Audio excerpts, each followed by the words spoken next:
The rain had already soaked the pavement when the child tugged at her mother's sleeve and whispered, "Mama, do you think they forgot us?" That single question is what pulls you into this story, because every one of us knows what it feels like to wait, unseen, hoping someone remembers we exist. If you've ever felt that way, stay with me till the end, and if stories like this touch your heart, don't forget to like this video and subscribe to the channel, because what happens next might change how you look at people forever.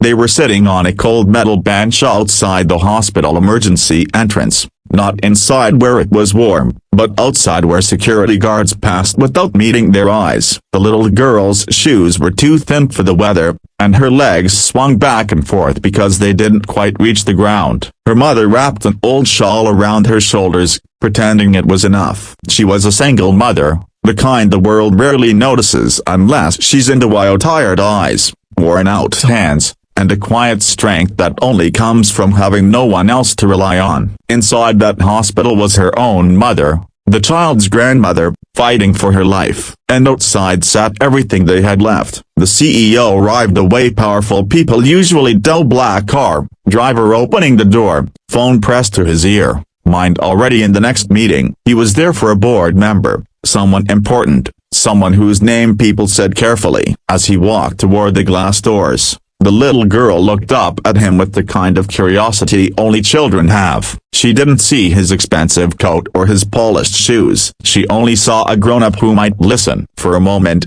their eyes met, and then, like so many before him, he looked away. He almost kept walking. Almost. Inside his chest, something tightened. He didn't know why. Maybe it was the way the child hugged her knees, or the way the mother pretended not to notice people passing by. Maybe it reminded him of something he'd buried long ago. His hand reached the door handle, then stopped. The phone call ended, the driver waited, and the CEO turned around. Instead of walking away, he did something no one expected. He sat down on the bench beside them. The mother stiffened immediately. Years of being judged had taught her to expect trouble, not kindness. She pulled her daughter closer, ready to stand up if she had to, but the man didn't say anything at first. He just sat there, feeling the cold seep through his coat, realizing how long they must have been waiting. Finally, he spoke softly, asking, "How long have you been here?" The mother hesitated, then answered honestly, "Since last night." The child looked up at him and said,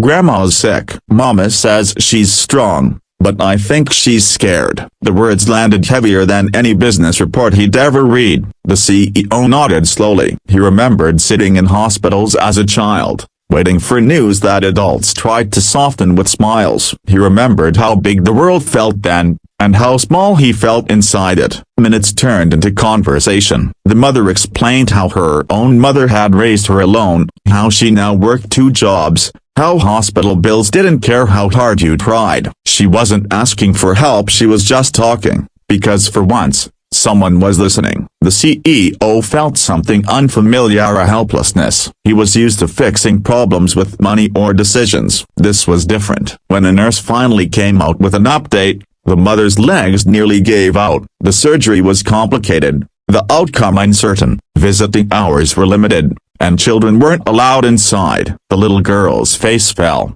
and she tried to be brave, the way kids do when they don't want to add to their parents' pain. The CEO watched this and made a choice that would ripple far beyond that bench. He stood up, spoke to the staff, and quietly used his influence not to demand, but to ask. Arrangements were made. The mother was allowed a brief visit. The child was given a warm drink and a place inside to wait. And when the mother came back out, tears streaming down her face, it wasn't only fear anymore. There was hope. Over the next few days, the CEO kept returning, not with cameras or announcements, but with time. He learned the child's favorite stories, heard about the mother's dreams she'd put on hold, and remembered what it meant to be human beyond titles and numbers. When the grandmother finally stabilized, it felt like a small miracle, shared by 3 people who had started as strangers. Before they parted ways, the little girl asked him a question that sealed the moment forever. "Why did you sit with us when everyone else walked away?" The CEO swallowed hard and answered,